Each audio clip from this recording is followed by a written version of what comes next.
नमस्कार देवी और सज्जनों, मैं रमेश लूथरा एक बार फिर आपके साथ आपके बीच नई नई कहानियों के साथ। मेरी कोशिश तो यही होती है कि हर कहानी में से कुछ ना कुछ निकाला जाए, कुछ बोला जाए, कुछ समझा जाए। जो मुझे समझ आती है वो मैं आपको समझाना चाहता हूँ कि शायद इससे कुछ लोगों को फ़र्क पड़े। बाकी समझ तो सबकी अपनी होती है, उसमें कुछ समझाने की ज़बरदस्ती बात नहीं होती। आज जो मैं स्टोरी सुनाने जा रहा हूँ उसका शीर्षक है जिद। जिद कितनी बुरी होती है ये हम सब लोग समझते हैं। किसी चीज़ की जिद करना या अति करना कभी कभी बहुत नुकसानदायक हो जाता है। ये हमें जिद करने से पहले समझ नहीं आती। जब जिद अंत दिखाती है तो हमें समझ आता है कि हमने जिद नहीं करनी थी। ऐसी ही एक स्टोरी है सोफिया, जो अपने माँ बाप की इकलौती औलाद थी।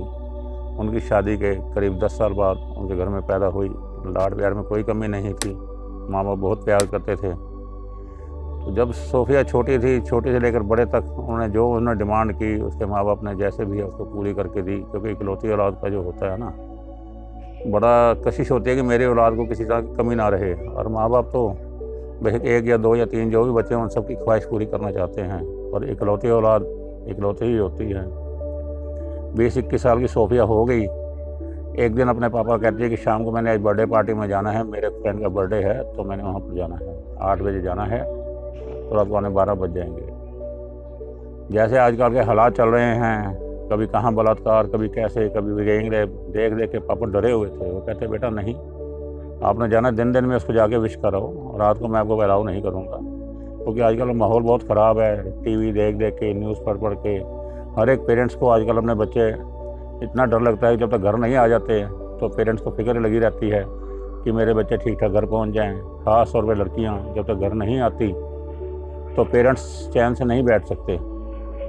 पापा ने उनको यही रिक्वेस्ट की, बेटा आज रात को नहीं जाना है दिन में चलो हम आपके साथ कहते हैं विश करके आ जाते हैं, तो ऐसी कोई बात नहीं है। तो नहीं, सोफिया कहती नहीं मैंने जाना है।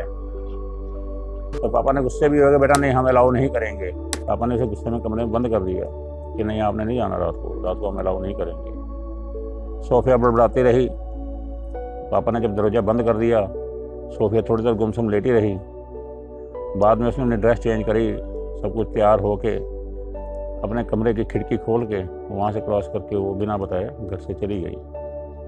अब मम्मी पापा तो यही थे, चलो कोई बात नहीं, अंदर बंद कर दिया, नहीं जाएगी। और रात को 9 सवा 9 बजे जिस टाइम मम्मी ने दरवाज़ा खोला तो देखा अंदर सोफिया नहीं है, खिड़की खुली हुई है और वो बिना बताए मतलब उनको चली गई है। ये सोच के दोनों के पाँव तले ज़मीन निकल गई कि ये क्या हुआ। मतलब इतनी बच्ची की हिम्मत होगी कि हमें बिना बताए दरवाज़ा खोल के खिड़की खोल के चली गई है। अब पेरेंट्स करें तो क्या करें। सोफिया अपने फ्रेंड के घर पहुंची, वहाँ पर कॉकटेल पार्टी चल रही थी। और कॉकटेल आपको पता ही है कि बच्चे को अट्रैक्ट करने के लिए जैसे वहाँ डीजे वगैरह चल रहे होते हैं। ठीक है, जैसे नया नया शौक़ था, 20-21 साल की उम्र एक ऐसी होती है ना जो बच्चों को समझाने की बहुत ज़्यादा ज़रूरत होती है। जो नए नए ज़िंदगी के अंदर पाँव रखे होते हैं, आपने पता भी मैं अब एडल्ट हो गई हूँ, अब मैं बालिग हो गया, मुझे पेरेंट्स का डर नहीं है। और ये चीज़ें बहुत नुकसान देती हैं। वही बात हुई, वहाँ थोड़ी बहुत ड्रिंक करनी शुरू हो गई, थोड़ी ड्रिंक करी। और जब देखे लड़की अकेली आई हुई है तो बहुत मनचले लड़के भी साथ ही होते हैं। बातों बातों में किसी ने उसको थोड़ा सा नशा भी करा दिया। और जब घड़ी उसकी नज़र पड़ी, देखा 11 बज गए हैं, तो उसने सोचा मैं घर निकलना चाहिए। तो जब उन्हें वहाँ से मतलब बाय करके निकलने लगे तो एक लड़का कहता चलो मैं उधर जा रहा हूँ, मैं आपको छोड़ दूँगा। उससे ज़्यादा उसकी बातचीत तो नहीं थी, पर देखा 11 बज गया तो मैं फटाफट घर पहुँच जाऊँ। उसने उसको लिफ्ट दी। लड़के ने भी ड्रिंक करी हुई थी। जब रास्ते में देखा गाड़ी बहुत ऐसे ही तरीके से चला रहा है, डेंजरस ड्राइविंग जिसे बोलते हैं वो कर रहा था, काफ़ी तेज़ गाड़ी।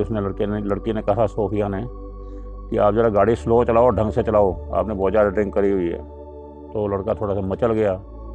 वो सोफिया का थोड़ा छेड़खानी करना चाहता था, पर सोफिया ने उसको काफ़ी डांटा, सब कुछ करा, पर लड़के की ड्राइविंग कम ऐसी थी कि सामने उसका ध्यान नहीं दे रहा और करते करते गाड़ी आगे सामने गाड़ी में टकरा गई। उसके बाद सोफिया को क्या हुआ क्या नहीं हुआ कुछ पता नहीं। सवेरे उसकी आँख खुली तो नर्सिंग होम में थी, हाथों पैरों में पट्टी बंधी हुई थी, सिर में पट्टी थी, बाजू में पट्टी थी। 5 मिनट बाद उसको सीन याद आया कि मेरे साथ क्या हुआ था। जब उसको सीन याद आया तो उसने नर्स से पूछा कि मेरे साथ एक लड़का भी था, उसका क्या हुआ। तो नर्स आराम से मुँह के कर कहती है मैडम वो लड़का नहीं बचा पाए, उसका ब्रेन हेमरेज सिर फट गया था तो जिसकी वजह से लड़का बच नहीं सका, तो उसकी तो रात को ही डेथ हो गई थी। सुनकर सोफिया एकदम सन्न हो गई कि ये क्या हुआ। फिर उसको अपने पेरेंट्स की चिंता हुई कि रात भर में घर नहीं गई तो मैं अपने पेरेंट्स को कम से कम फ़ोन तो कर दूँ। तो उसने अंदर से बोला, मैडम मेरा फ़ोन था, मेरा कहाँ गया? थी हाँ आपका फ़ोन पड़ा हुआ है। उसने फ़ोन ला के दिया, उसने फ़ोन किया घर में। फ़ोन जब किया, जब बेल बजी तो साथ वाले कमरे में वो बेल बज रही थी। तो उसने 2 बार बेल बजाई। वहाँ भी जो मैडम कहती, मैडम नर्स कहती, मैडम आप फ़ोन कहाँ मिला रहे हैं? जो नंबर आप मिला रहे हैं आपका नंबर ये है? कहती हाँ। कहती ये तो साथ वाले कमरे में बज रहा है। कि साथ वाले कमरे में कौन है? कहते हैं रात को कोई एक्सीडेंट, जो जिस गाड़ी से आपका एक्सीडेंट हुआ था ना, उस गाड़ी के दोनों हैं, एक बुजुर्ग महिला और एक बुजुर्ग पुरुष हैं दोनों। तो दोनों की डेथ हो गई थी रात को एक्सीडेंट में। तो फ़ोन तो उनके पास बज रहा है। तो सोफिया जैसे भी हिम्मत करके वहाँ जाके पहुँची तो देखा कि दोनों मम्मी और पापा दोनों की डेड बॉडी पड़ी थी। मालूम हुआ कि रात को जिस गाड़ी से इनका एक्सीडेंट हुआ था उनके मम्मी पापा की गाड़ी थी। रात को 11 बजने के बाद वो बेचारे अपनी बेटी को ढूंढने के लिए रात को सड़कों पर निकले, पर पता नहीं था कि शायद अपनी मौत को साथ ही लेकर निकल रहे हैं, और ना ही सोफिया को अंदाज़ा था कि मेरी जिद का इतना खतरनाक अंजाम हो सकता है। तो भाइयों बहनों, मेरा तो कहने का मतलब यही है कि जो पेरेंट्स हैं वो आपके फ़ायदे में ही हैं, नुकसान में नहीं हैं। और जैसा आजकल का माहौल है, सब पेरेंट्स को डर लगता है कि मेरी बच्ची या मेरे बच्चे जो हैं घर पे टाइम से आ जाएं, क्योंकि हालात आजकल बहुत ऐसे ही चल रहे हैं। और मीडिया वाले न्यूज़ सुना सुना के ऐसे बंदे को डरा देते हैं कि बंदा हिम्मत ही नहीं करता कि रात के टाइम हम बच्चों को ही बाहर भेज दें।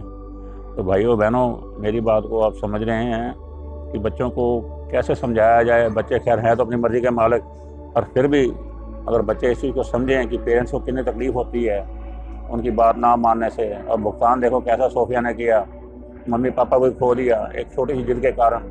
अगर ना वो घर से जाती, ना उनके पेरेंट्स को बाहर निकलना पड़ता, वो भी इस उम्र में रात के टाइम तो लाइट पर आंखों पर पड़े तो बड़ी मुश्किल होती है। और लड़के ने तो ड्रिंक किया हुआ था। वो तो बाद में सोफिया को पता लगा कि जो सामने गाड़ी थी उसके पेरेंट्स की थी, उनकी भी डेथ हो गई। तो भाइयों, मेरा तो मैसेज यही है कि अपने माँ बाप की बात को मानो, ज़्यादा जिदों में ना हो। आजकल का माहौल देख के उस हिसाब से चलो भाई। यही मैं आज की स्टोरी में कहना चाहता था। आशा है आप मेरी स्टोरी समझ गए होंगे। अगर आपको अच्छी लगे कृपया लाइक करें और इसको शेयर भी करें, कमेंट्स भी करें। और जिन भाई बहनों ने भी सब्सक्राइब नहीं किया कृपया इसको सब्सक्राइब करें।